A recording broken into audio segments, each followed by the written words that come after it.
গীবত বা পরনিন্দা করা ইসলামে অত্যন্ত জঘন্য একটি অপরাধ। পবিত্র কুরআনে গীবতকে মৃত ভাইয়ের গোশত খাওয়ার সাথে তুলনা করা হয়েছে।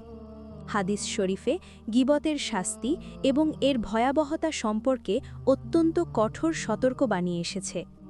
নিচে গীবতের ভয়াবহতা ও শাস্তির ধরনগুলো আলোচনা করা হল। ১.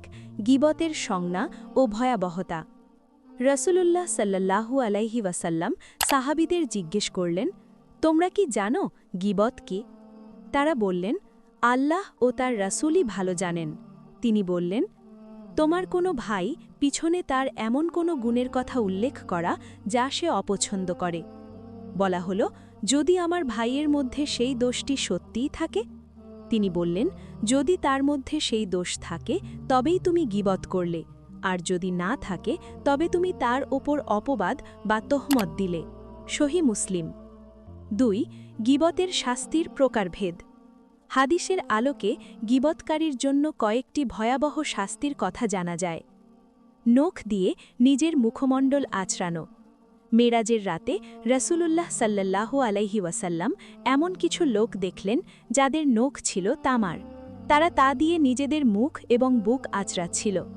জিব্রাইল আলাইহিস সালাম জানালেন, এরা সেই সব লোক যারা মানুষের গোশত খেত, গীবত করত এবং তাদের ইজ্জত হানি করত। আবু দাউদ। ব্যভিচারের চেয়েও মারাত্মক। একটি হাদিসে এসেছে, গীবত করা জিনা বা ব্যভিচারের চেয়েও ভয়াবহ।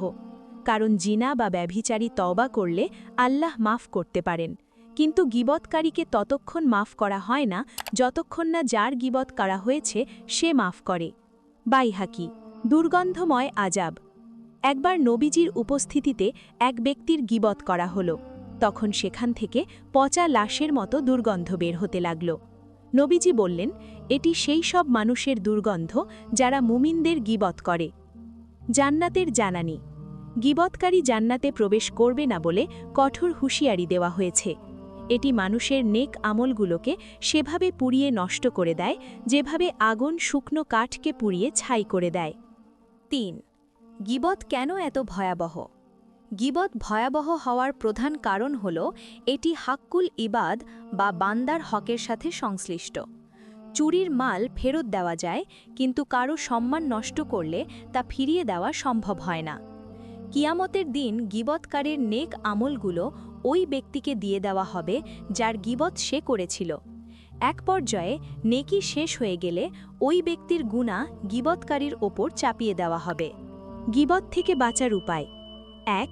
মজলিসে কারো সমালোচনা শুরু হলে তা বন্ধ করা বা সেখান থেকে উঠে যাওয়া। ২. জিহবা বা কথা নিয়ন্ত্রণে রাখা। ৩. যদি কারো গীবত করা হয়ে যায় তবে দ্রুত তার কাছে ক্ষমা চাওয়া এবং তার কল্যাণে দোয়া করা। গীবতের মতো আরও একটি মারাত্মক পাপ হল নামিমা বা চগলখড়ি, একজনের কথা অন্যজনকে লাগিয়ে ঝগড়া বাঁধানো। আপনি কি চগলখড়ির পরিণতি বা এ থেকে বাঁচার আমল সম্পর্কে জানতে চান?